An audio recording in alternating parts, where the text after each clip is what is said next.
Muhammad has established this. But beside that, Prophet Muhammad said one thing, that you should keep the fear of God. You should not only have the fear of the police or enforcement agencies. You should have the fear of God, and you should respect the rules of law with the spirit, with the fear of God, that someone in the heaven, he is watching you and he is looking you. So you should not look as here we see. If we see the police is there, then we will not cross the red signal. If there is no one is looking us, then we will cross. So this has not been in the religion of Islam. Religion of Islam says, when you have made bay'ah, when you have made the promise that you will follow, whether someone is looking at you or not, then you have to follow. So these are the few components and aspects of an ideal Muslim society. So another technical topic is sources of law. So laws, because as I mentioned, Prophet Muhammad established an Islamic state in Medina, and after Muhammad, within 90 years, the rule of Islam spread in 3 continents: in Asia, in Africa, and somehow in Europe. So Islam reached quickly and rapidly in these areas. The reason behind the social component that I have mentioned, what they introduce the people, they practices, and they force to implement these components in the society. So that is why Islam spread. So the source of law, because without constitution, without laws, no nation can survive. So the successful nations, they always respect the laws and the constitution. Although at the time of Prophet Muhammad, there were 2 kinds of laws. The first written laws that was discovered in 1901. It was the laws of Hammurabi and Nimrud. Then he wrote 282 laws on the stone, and that was discovered in 1901. And other that was 1750 before BC it was written. Another constitution, you can say, that is with the Jewish people. The third constitution is with Hindu, and the fourth constitution was with the Roman Empire. And Roman constitution and Islamic constitution, in the history of human, these 2 constitutions was implemented in most part of the world, but both are different from each other. The source of the Roman laws are the decision by the kings and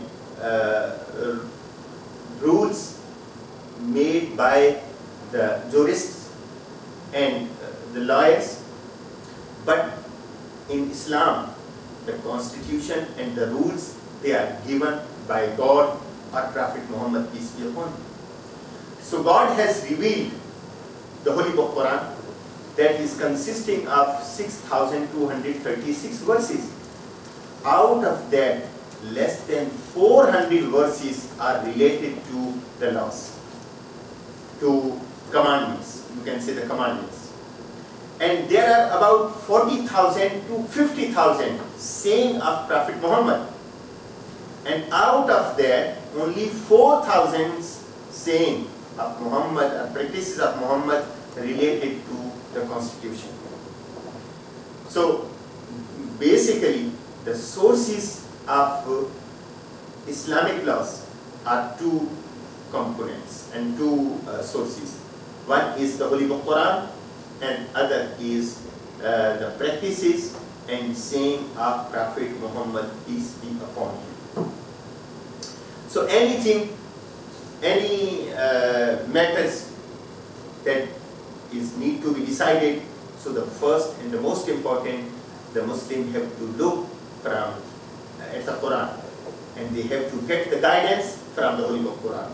Quran, as the Muslim believe that it is the word of God. We believe any constitution that is introduced and that is compiled by a man or by a genius person, indeed he is a man, and he will look his own rights and his own benefits. But the rules that is given by God, it means God is God for all, whether someone believes in him or not, and he will take care of all the people. That is why in Namrudi laws, they have divided all mankind into three categories. One is elite, and other is common people, and third is slaves. So for each there are different rules and regulations. And Roman Empire and Roman laws, they have also divided their constitution into three parts. The rules related to the person, the rules related to the things, rules related to the actions in the persons, for the people, their rights, their relations, and for the things related to the properties, and for the actions, if someone performed the good, the reward would be according to them. And even in Roman Empire, the punishment of hand cutting for the thief is mentioned. But it is again, it is not based on the justice. I can quote one example. Roman law says if someone is killed by falling the wall, so the person who built the wall, he will be killed. But if a child is killed by falling a wall, then the person who built this wall, his child will be killed. So this is one excuse me. This is one example. But against Quran has said no. Those who committing the sins are committing the crime, they are the subject of the punishment. So the sources of law in Islamic faith is the first and the most important, the Holy Book Quran. And the second is the practices. And the second you can say the Sunnah. And Sunnah consisting of two things. One is the saying of the Prophet Muhammad, and other is practices of Prophet Muhammad. And the third thing that is also included in the Sunnah, that if Prophet Muhammad has agreed with some action and some decision, it is also called the Sunnah. And the third important thing, as with the passage of time, it is not possible each and every matter is mentioned in the book of God, Quran, or in the Sunnah. So the third thing that is unanimously all the Muslims agree, that is the source of law, that is ijma. Ijma is in Arabic word consensus. Consensus means if the scholars, the jurists are agreed on some point, so it would be a source of law, and that is called the ijma. And the fourth is qiyas. And qiyas analogy, you can say, reasoning, that is also one of the source of the law. When you can't find the solution of any matters from the Holy Quran or from the Sunnah or from ijma, then it can be decided through analogy, reason. Means you should see the similar things had happened or decided in Quran or the Sunnah or Ijma, then you can take, you can decide accordingly. One example I can quote, like Quran has said that wine, alcohol is forbidden, and alcohol is forbidden because after taking alcohol the man loses the control and it contains intoxication. So if anything that affect on the man that gives lose of control or intoxication, that would be forbidden. Although it is not mentioned in Quran, it is not mentioned in the Sunnah, any drug that has the same effect, it would be considered the same as alcohol and wine. So that is called qiyas. So these are 4 sources and the major sources of the laws of Islam. Now another topic is, we will have a question answer session if you want to ask something related to this subject. Attitude towards wealth. The first and the most important thing is you should keep in the mind, the wealth is a gift of God. Wealth is not a bad thing. But anything that is a gift and that is useful, it is indeed a test for man. How it used, whether it is used to please God and to benefit the human being, or it is used against the humanity or against the will of God. So that is why the wealth is considered as a khair. وَمَا أَنفَقْتُم مِّنْ خَيْرٍ in the Holy Book Quran. So Quran says the wealth is a good, a gift of God, and it should be used as it is beneficent for the human being, for the people, for the family, for the relatives, for the poor. So it is a gift of God. So God, whenever God says you should give to the poor people, to the needy people, God says, what I have given to you, وَمَا أَنفَقْتُم مِّن شَيْءٍ فَهُوَ يُخْلِفُهُ. What you spend in the way of God, then you get back from your Lord, from your Allah. And Quran always says, أَنْفِقُوا مِمَّا رَزَقْنَاكُمْ. You spend what we have given you. God says what we have given you. So it means the wealth is given from God. So how it should be collected? It should be kept in the house? No. Another aspect, Quran always says you spend, spend, spend. He has given different heads. He has asked different occasions to spend your wealth. The most important is like there are some points, yearly basis that you have to spend. Among them is the zakat. Zakat is one of the obligations among the 5 pillars of Islam that you have to do, and that is called zakat. That is obligation upon the Muslim. Every Muslim who is capable and who has sufficient wealth, he has to spend 2.5% in a year out of his saving for the poor people. That is called zakat. And besides zakat, there are many occasions that Quran says that you have to distribute your wealth. You have to give away your money to the poor people, to the needy people. Like in Ramadan, God says that you have to pay some amount or some amount of food to the needy people, to poor people. That is called Sadaqatul Fitr. And also, when you got married, then again you include your friend and families in a feast.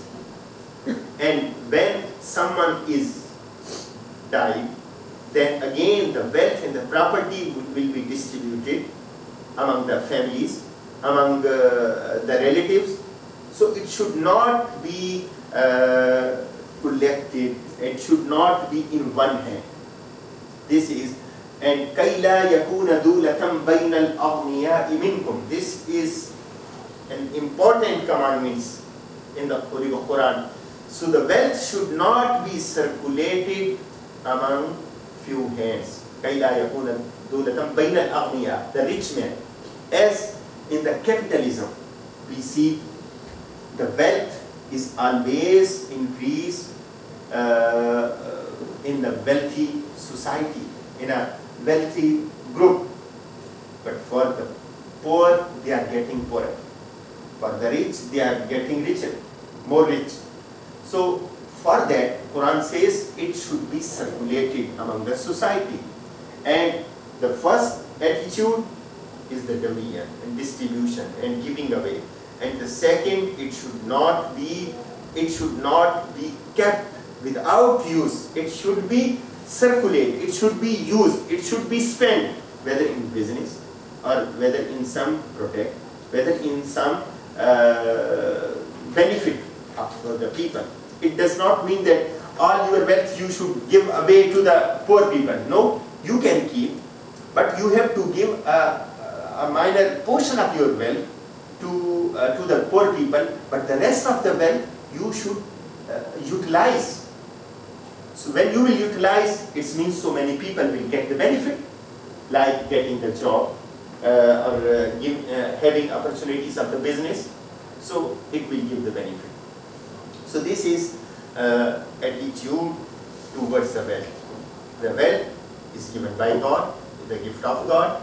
And the second, it should be circulated in the society, and in different ways it should be distributed to relevant the people. The Prophet Muhammad, once he addressed to the people, and he said, and he motivate the people to spend the wealth in the way of God.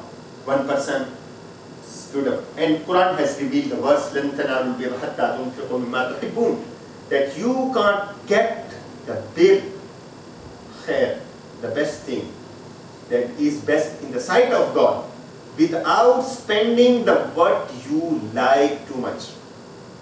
When this was revealed, one companion stood up and said, my garden is beloved to me. Now this verse has revealed, I cannot be close to God unless I spend what is beloved to me among the worldly things. So I am going to donate this garden to the poor people or for the cause of God. So Prophet Muhammad said, no, no, you keep with yourself, but the fruit and the benefit of this garden you should give to the poor people. Another person said that I am going to give my whole property for the cause of God. The Prophet Muhammad said, no, you are not allowed. It is better you leave something for your children. It is better than they ask after your death from the people that they are needy and they are seeking help from others. So he said then, okay, I will give half of my property. Prophet Muhammad said, no, it is too much. Then he said, 1/3 I will give to Islamic State and to the poor. Then Prophet Muhammad said, okay, you can give, but again it is more, it is high proportion of your wealth. So you should give something, but you should give and you should utilize and you should circulate. So another companion offered the same, and Prophet Muhammad said, it is better you give your relatives, your friends, instead of giving all to one time to Islamic State or any welfare organization. So Islam says the wealth should be circulated in the society. Another topic was the Prophet sharing versus interest and the risk. Islam is a religion that forbids to get the money out of gambling or out of interest. The reason, because in gambling, what is the gambling? Many people, they give money and the money comes in one place, and out of this huge fund, 1 or 2 or 3 and few persons are getting benefits. The rest are losing. And those who are getting the benefit from this fund, it is not with the heart of other people who are giving the money. So, and those who are getting this benefit, they are not getting the benefit because of their struggle, their efforts, their contribution. So that is why it has been forbidden. Interest also, because in interest, about the interest, only one person who has the wealth, he is secure, because he has the wealth, he has given the money on interest to needy people, to the people who are making efforts. If they are losing or getting benefit, he has no concern. He is secure that he will get some portion out of his wealth, whether someone is losing or getting benefit. He has no concern. So Islam says the risk of losing or getting benefit, it should be shared between the person who has the wealth and the person who is making effort on the wealth. So, like Islam has forbidden, there is a fruit tree garden, and the fruits would be after 1 month or 2 months, it would be in the market. One person says, okay, I get this fruit maybe 100,000. So after 2 months, he may get 200,000. But after 2 weeks, some storm and some natural disasters happen, and he loses everything. So the person who is giving this garden, so he is getting his own money. He has no concern whether the second person is losing or getting benefit. So Islam says no, because he has the wealth. Another person who is making efforts, he should not be at risk. The risk should be from both sides, and benefit should be from both sides. So this is the attitude of Islamic economy towards the wealth. So risk and the interest both should be sharing for both parties. So these were little introduction about the topics. If you have some question, you are welcome. I want to know more about the hadith. Hadith. Yeah, because I think we haven't go there in this course. Yes, yes. Yeah. Hadith is a good question. The actual definition of hadith is ما نسب إلى رسول الله صلى الله عليه وسلم من قول أو فعل أو تقرير. Anything that is attributed to Prophet Muhammad, peace be upon him, whether from his saying or his practicing or his agreeing anything. Something happened or someone has said something and Prophet Muhammad agreed or kept silent. So these 3 things are called hadith, and also the sunnah. That's also called the sunnah. Sunnah also called, and some says the hadith is related to saying and practicing, and sunnah consisting of his decision or anything that he agreed. So the literal meaning of the sunnah is related to the practice, and hadith literal meaning saying of the Prophet. Mufti Arshad? Yes. Yes. Is as a beginner to learn the religion, is it better to start with the hadith first or the Quran first? Which one would be easier to approach? Quran should be learned, and when somebody learns the Quran with the meaning with the definition, then he will automatically have to go through some hadith. How long is hadith? How big? Hadith, as I mentioned, if there are, because in the life of Prophet Muhammad, the hadith was not compiled. In the time of Prophet Muhammad, he used to address the people, he used to deliver the sermons, he used to write the letters through dictation. So it was compiled after Prophet Muhammad. So the companion who heard, so they were like a teacher. So they spread different parts of Islamic states. So every companion convey Prophet Muhammad's message to his students. So in this way, the books of hadith are different because the sources are different. But the Quran was compiled in the life of Prophet Muhammad, and it was compiled in a shape of book just after Muhammad's demise. So it is preserved. But hadith, so it was compiled about 100 years later.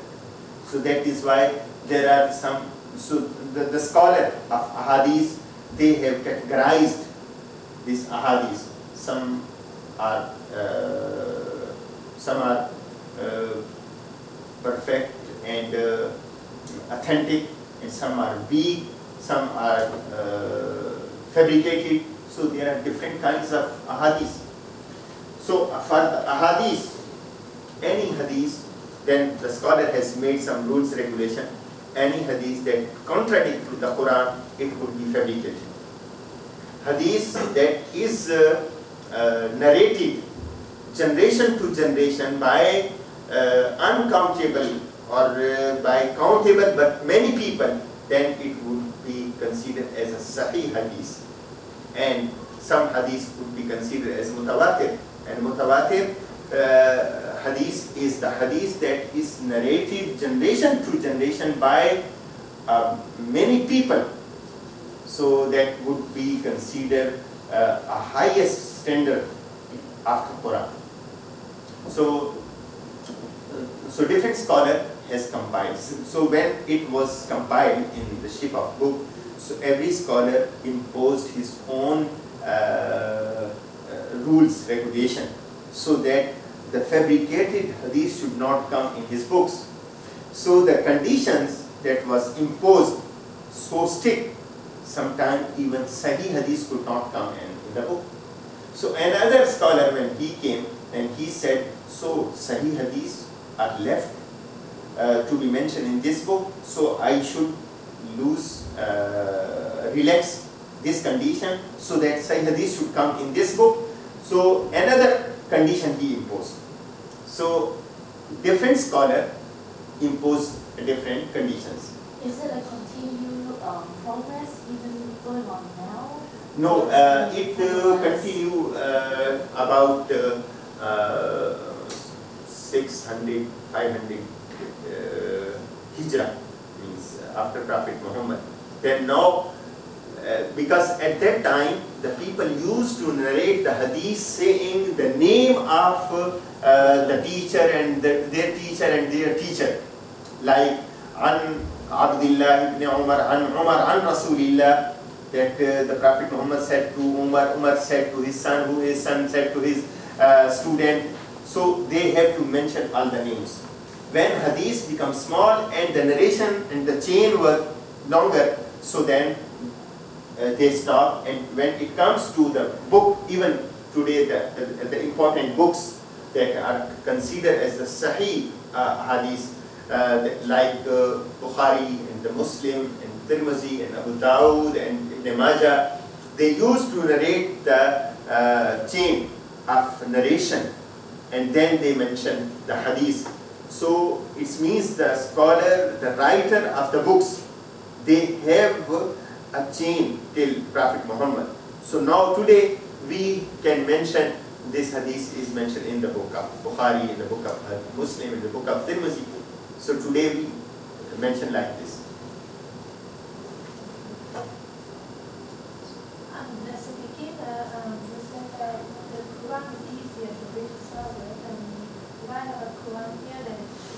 read from chapter 1 all the way to the final chapter, it is like this, or we select some chapters to read, or how should we? Yeah, in fact, it is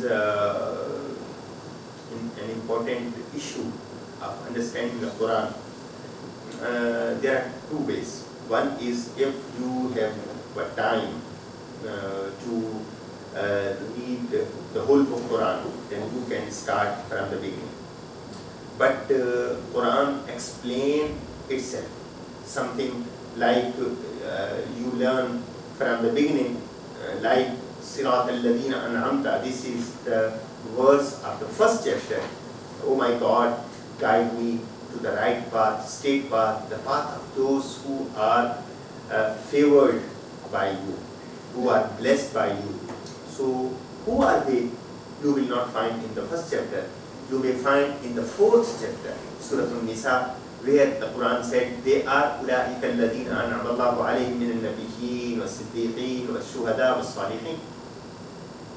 So, you will learn later stage what actual mean of those who are blessed, who are favored.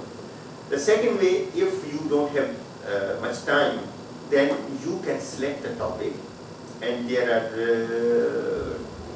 scholars, they have mentioned, they have compiled the verses according to the chapter, according to the subjects, so you can get the benefit from these verses, and then you can select any verse, and then you can get the explanation of this verse. While you will be reading, then you will know other verses of the Holy Quran.